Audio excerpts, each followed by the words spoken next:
Hi, I'm Doug Smith, the RHCC Manager for the Eastern Virginia Healthcare Coalition. In this video, we're going to show you how to use WebEOC. It's a portion of VHASS that's very important in a disaster. So to find WebEOC, you go over here to the menu and you select Emergency Operations in red. Now we've already covered in earlier videos diversion status, hospital status, and so forth. In this instance, we want to log into WebEOC. So we're going to grab the pull-down menu and select an event and click Log In. It's important that you select the correct event. It's like a chat room, and if you go to the wrong event, you're in the wrong chat room. Okay.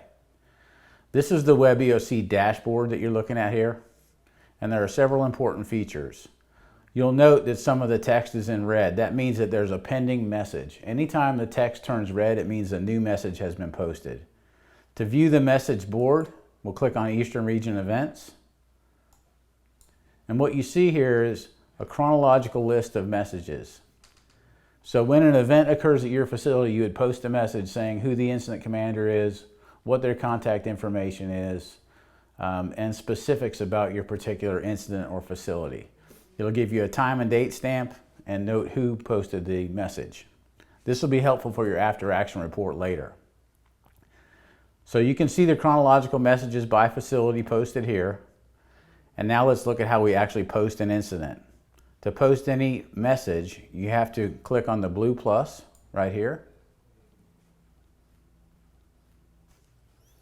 Enter your location and a description of the event.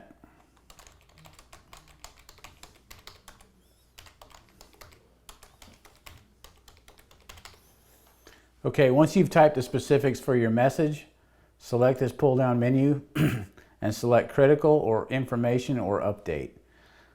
In this event, we'll select critical, and it's important that you hit save. So you can see the message posted over here for all the hospitals to read or healthcare organizations. That's the message board.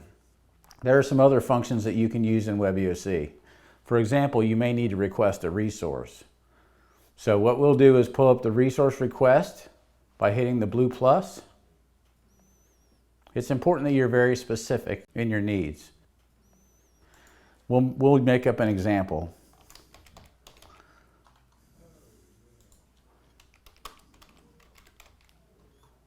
We need the requested resource as soon as possible. The point of contact, this is very important. And the phone number. Once you have requested your resource, make sure and hit save. In case you're wondering at the RHCC, when someone requests a resource, this text will turn red. The RHCC staff will open the resource and they'll see the new resource request, and it's also the status here is in red.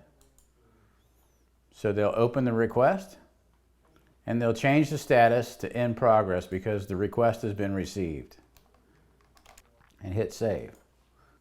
As the end user, you'll be able to see that your request has been received and is in progress because the color has changed to yellow. When the resource request is located and delivered to you, again, the status will be changed to closed. So that turned it green. Using that method, you'll be able to timestamp when your request was received by the region, when it was in process, and when it was filled. Another important tool is the transfer request tool. If a hospital has to evacuate one or more patients, they can use the transfer request tool to find a bed or have the RHCC help them find a bed. So we're going to click on the blue plus to request a patient transfer. You're going to select the patient type.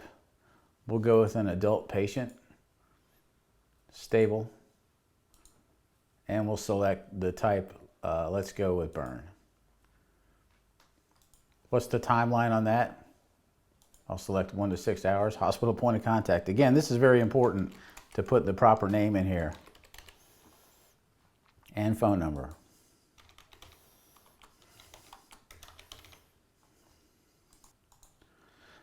Once you've entered all the information, hit save. The text on the dashboard will turn red. The staff member at the RHCC will see the open request for a patient transfer. This will timestamp the request. The RHCC will change this request to in progress. Input the data that they found out, including RHCC contact information. So the RHCC will use the bed status boards to determine the most likely location for your patient transfer. They'll make the contact with that hospital and see if the bed is in fact available. They'll post that information on the transfer request tool and you'll see your status change to in progress. Once the RHCC confirms that the bed is in fact available, they will change the status to closed.